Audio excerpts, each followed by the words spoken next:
har taget min frække veninde med i dag, og det er simpelthen fordi vi skal tale om undertøj. Med under en måned til julen så simpelthen for døren, så er mange af os så småt begyndt at finde dejlige gaver. Og hvis der er noget, som altid gør lykke i de små hjem, så er det frække blonder og satin og silke. Simpelthen lingerie, så det gør noget. Men hvordan køber man det der, især hvis man er en mand og står 10 minutter i lukketid i et stormagasin, hvor at ekspedienten jo ofte også står over i konservesafdelingen. Hvordan finder man frem til det perfekte look til ens allerkæreste, hjertenskær? Vi er taget ind i Rigby og Peller i København, nærmere betegnet på Gamle Kongevej, for at få noget hjælp til jer derude, som er på udkig efter noget smuk lingerie til kvinden i jeres liv. Hej Anne-Sophie Fø, og tak fordi at jeg må komme herinde i din lingeriehule, om man vil. Der har jeg simpelthen allerede lige fået øje på noget, det skal jeg så godt nok ikke have på, medmindre det er en hårbold, men noget utroligt flabet fra Aubart, lidt julegodter, om man vil. Det her kan, det er, at det er one size, så det er meget elastisk, så det kan spænde sig i mange størrelser. Ja. Men det er jo mere pynt, end det er praktik, må man sige. Ja, pynt og praktik. Ja. Men apropos pynt, så er der jo mange mænd, der fantaserer om, at lillemor derhjemme lige springer ud i noget fræk lingerie. Det er jo en gammel og en smuk traver her ved juletid. Men der er jo rigtig mange, der føler sig sådan lidt frustreret. Hvordan finder jeg de flotte ting og ikke kommer hjem med et eller andet, hvor man får et par på hovedet, i stedet for et stort smækkys. Og der har jeg så spurgt dig, eller vil spørge dig, hvad skal mændene tænke på, når de går ud med portemonnaien og tænker, nu skal der købes julegaver? Der er nogle forskellige ting, som selvfølgelig gør det nemmere for os at hjælpe dem. Og et er at prøve at se, om man lad dem gå hen i lingerieskuffen og se, om der er eventuelt et lille tag på, hvor der stadigvæk står en størrelse. Så han skal være en form for spion simpelthen. Der må godt gå lidt detektiv i den. Ja. Og så ind i lingerieskuffen, og eventuelt, hvis manden har bemærket, hvad det er for en BH, hun normalt godt kan lide at gå i. Fordi kvinder har tit måske 20 BH'er, men de bruger egentlig kun 2 af dem. Ja. Og så lige få fat helst i en af dem. Og hvis den her lille flakbog, størrelsen, sidder i, og der skal man se på den, der hedder EU, og så står der et bogstav bagefter. Og helt lavpraktisk, der er det der omkredsen og skålen. Ja, der hvor der står EU, kan stå 75, 80 op til 110. Det er nummeret, skriver du ned, og så efterfølgende så står der et bogstav A, B, C, D, E, F, G. Og det er skolestørrelsen. Og det er skolestørrelsen. Så hvis man er så heldig og kan finde den, så er det det, du skal skrive ned og tage med. Samtidig skal du også tjekke på trussen, er det en G-streng, hun bruger, eller er det en lidt mere shorts, eller er det en tanga, og så også lige se, om der sidder en lille flip i her, og den hedder så 36, 38, 40, eller small, medium, large, og derudaf. Mange kvinder klipper jo de her af, fordi de godt kan være de krasser lidt. Ja. Og der kan man jo godt være så fræk som mand og simpelthen låne et sæt undertøj med ned i butikken, for det gør det rigtig nemt for os at hjælpe, hvis han kommer med den BH, hun allerbedst kan lide. Ja. Så kan vi både se form, farve og pasform osv. Det kan jo også være lidt grænseoverskridende at skulle gå ind og stjæle sin kvindes lingerie. Så kan et billede også godt hjælpe os rigtig meget i forhold til hvordan hendes proportioner er og sådan noget. Ja, altså både billedet af undertøjet og også billedet af hende kan godt fortælle rigtig meget om, okay, hun er meget farvestrålende, hun er meget klassisk, og så kan vi guide os hen til, hvad er det ligesom, der vil fungere, og så prøve at guide os hen til den bedste størrelse, hvis han ikke har kunne skrive det ned. For der er jo mange mænd, der siger, hun er ligesom dig. Hun er fuldstændig ligesom dig. Og det, så arbejder vi jo ud fra. Vi er jo uddannet til at lytte, ja. Og det er jo super vigtigt lige her, hvor det er så vigtigt, at behovet og lingeriet sidder ordentligt, og du får den rette størrelse. Så derfor det første, jeg gør, når jeg får en mandlig kunden, og det har jeg rigtig mange af, det er at lytte, hvad er det, han siger? Og ikke bare sige, det her det er det eller bedste. det er det nyeste skrig. Ja, det her er det nyeste ja. skrig, og det er det, alle vil have. Det nytter jo ikke noget, hvis kvinden derhjemme kun kan lide en balkonette. For eksempel, jeg står og prøver at sælge ham alt muligt andet. Ja. Så det er enormt vigtigt at lytte og spørge ind til, hvad er det, hun godt kan lide, din kvinde. Og hvordan er det, hun ser ud? Hvad er det eventuelt, hun laver? Hvis hun sidder på kontor, behøver hun måske ikke lige så meget støtte. Hvis hun arbejder i en børnehave, er det vigtigt, at den er indkapslet, fordi man rører sig meget. Altså, der er mange ting at tage stilling til i forhold til at finde den rette BH i hvert fald. Så først skal man være detektiv, eventuelt tage en BH med ned, og så skal man måske tage et billede med ned, gerne en af konen eller kærestens BH'er, for ligesom lige at finde ud af, og så størrelsen står som regel indeni.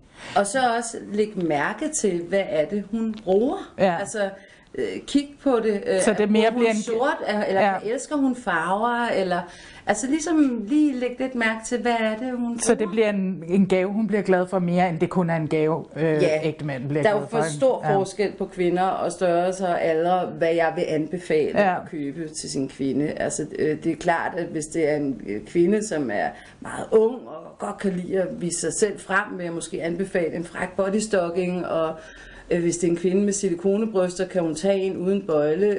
Hvis det er en kvinde med en stor barm, vil jeg virkelig prøve at spørge ind til, hvad er det for en størrelse, og måske finde det allermest røde sæt frem. Eller hvad man skal sige. Eller noget, der ligesom støtter og former. Ja, præcis. Men er der mange, der køber undertøj nu i disse år i julegaver? Vi ser jo en stigning i år, at man vender lidt tilbage til de gamle traditioner med at forkæle en kvinde og glem lidt om alt det der elektroniske ting, for det har de fået nu. Og kvinder elsker jo at få undertøj, altså, hvis de kommer tilbage og skal bytte deres undertøj, hvis manden har ramt forkert størrelse, så bytter de jo ikke til en anden farve eller et andet slags sæt. Det er størrelsen simpelthen. Så mænd er faktisk rigtig gode til også at være detektiv og finde ud af, hvad det er, der fungerer. Hvad det er, der fungerer, og det falder som regel i god jord. Det falder i rigtig god jord, og når vi har nogen, der kommer og eventuelt bytter, så er det størrelsen, der skal byttes. Måske skålen har været lige lidt for lille eller for stor, eller omkredsen. Det er jo meget vigtigt, at omkredsen sidder tæt for, at det giver et ordentligt støtte til din barn. Ellers kunne man jo også bare give gavekort jo egentlig, altså så folk kan komme En rigtig sjov idé, som vi også nogle gange anbefaler, det kan være, hvis det er et nyere forhold, for eksempel, og man er helt blank på, som man, hvad er det for en størrelse, man bruger, så kan man gøre det, at man eventuelt finder en rigtig fin trusse, og så lægger man et gavekort til en BH. Og hernede giver vi jo simpelthen en styling. Du kan ringe og booke en tid, og så giver vi en styling, og det kan man jo fint skrive, at du har fået en lingerie-styling, og så et gavekort, og så en eller anden lille lækkerhed. Og det kunne også være en natkjole, eller et par lækre strømper, eller... Men det er en meget god huskeregel, det der med, at hvis forholdet er nyt, og man ikke vil støde nogen med at komme med bundløse trusser, eller et eller andet helt ekstremt, at så sådan en nogenlunde stilfærdig negligé eller kimono. Og der har vi faktisk et levende billede, som du har fundet frem til os her. Esther på i noget af det, som kunne være rigtig fint at starte ud med. Prøv lige at forklare, hvad det er. Esther, hun har en rigtig fin silke kimono på, og som enhver kvinde i hvilken som helst alder vil kunne lide. Og elske. Og elske, Så det er et safe choice, jo.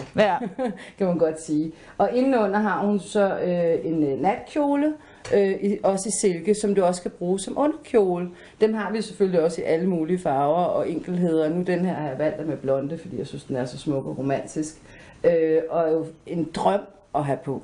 For hvem som helst. Men det jeg egentlig også vil frem til, det er uanset budgettet, så hvis man så har lidt færre penge, og det ikke helt skal være silke, så er det bare som udgangspunkt måske meget godt, et meget godt valg, når man er helt nye kærester. Ja, det vil jeg sige. Til en hyrdetime der. Det kan være meget svært at finde en BH-størrelse, som, altså det ved man jo ikke helt på samme måde, og det, jeg ved ikke, jeg vil anbefale, at man går og stjæler hendes BH og tager den med ned. Og der synes jeg jo, at det er rigtig fint at give en underkjole. Og enhver kvinde elsker jo, at ens mand godt synes, man skal have det ret i. Ja, og pakke smukt ind. Og man er pakket smukt ind, og det er jo kun et kompliment, vil jeg sige. Og så simpelthen bare, så er man klar til frække hyrdetimer ved pejsen til jul. Bestemt. Eller den her, altså jo også super lækker, hvis man for eksempel vælger at tage den i en ensfarve uden blonde. Sælger jeg dem jo også til at have på ind under en kjole, eller en striktiden er jo nu, og meget af det krasser lidt. Og hvis du giver sådan en her indenunder, så føles det helt sådan bare en god kontrast. Ja. Plus at dit tøj falder også rigtig flot, hvis du har en underkjole på. Synes jeg. Tak, Esther. Tak, Esther. Men hvad er tendenserne nu? Altså, hvad er fashion i undertøj lige nu? Rigtig meget blonde. Blonde simpelthen, blonde. Så det følger tøjet. Så det og man følger jo rigtig meget tøjet, det gør det. Så vi har rigtig mange ting med blonde, men vi har også, vi sælger også rigtig meget basic, altså glatte BH'er, fordi mange danske kvinder kan godt lide at gå i sådan nogle lidt tynde t-shirts, silke, skjorter, og der kan det godt forvirre lidt med en blonde faktisk, fordi at du kan se den tit igennem, og der sælger vi rigtig meget sådan noget med en, bare helt glat, en glat overflade simpelthen, så du ikke kan se det igennem tøjet. Når nu vi snakker til damerne, så har du fortalt mig, at det er lidt problematisk, at mange danske kvinder har for få BH'er. Prøv lige at forklare, hvad det går ud på. Altså det der er, det er, at danskerne skal til at lære at sætte lidt mere pris på deres inderste dele, så det yderste kan se flot ud.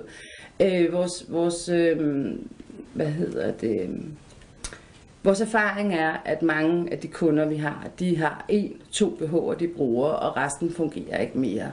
Og for det meste, når det er, at de kommer herind, så er de for store, og de giver ikke nogen støtte. Fordi elastikken bare simpelthen er blevet helt voldtaget af alt den og de har måske kun 2, de skifter mellem, hvilket jo er alt for let. Du skal have i hvert fald 5. Og en BH skal skiftes, du skal højst den på 2 dage, og så skal den vaskes. Så man skal have minimum 5 BH'er? Det behøves man jo ikke, men altså... Det hvilket er endnu en foranledning til, at man skal sige til mand til det, at jeg godt kunne tænke mig noget nyt undertøj, ikke? Ja. Altså det er klart, at jo flere du har, jo længere har du dem også. Og hvis du går ind og bruger nogle penge på en ordentlig BH, og du så kun bruger den, så har du den jo ikke så lang tid, for så bliver den jo hurtigere slidt. Ja.